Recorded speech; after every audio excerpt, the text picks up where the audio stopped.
Ephesians 5.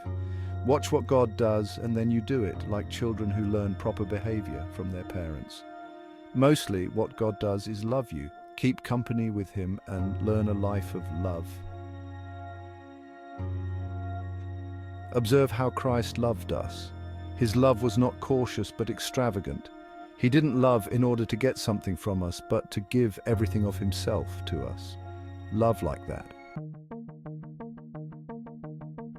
Don't allow love to turn into lust, setting off a downhill slide into sexual promiscuity, filthy practices, or bullying greed. Though some tongues just love the taste of gossip, those who follow Jesus have better uses for language than that. Don't talk dirty or silly. That kind of talk doesn't fit our style. Thanksgiving is our dialect. You can be sure that using people or religion or things just for what you can get out of them, the usual variations on idolatry, will get you nowhere, and certainly nowhere near the kingdom of Christ, the kingdom of God.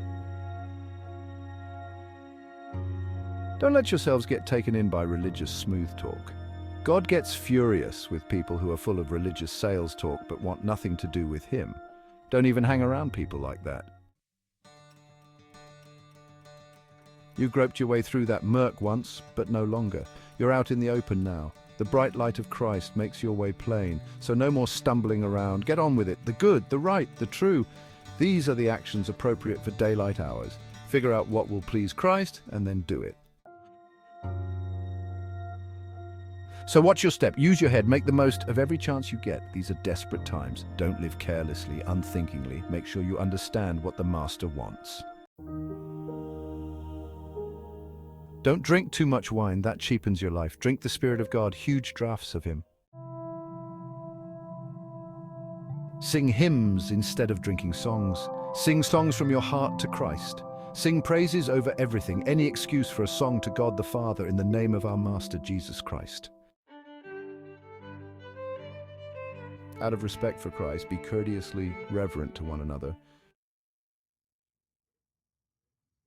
Wives, understand and support your husbands in ways that show your support for Christ. The husband provides leadership to his wife the way Christ does to his church, not by domineering, but by cherishing.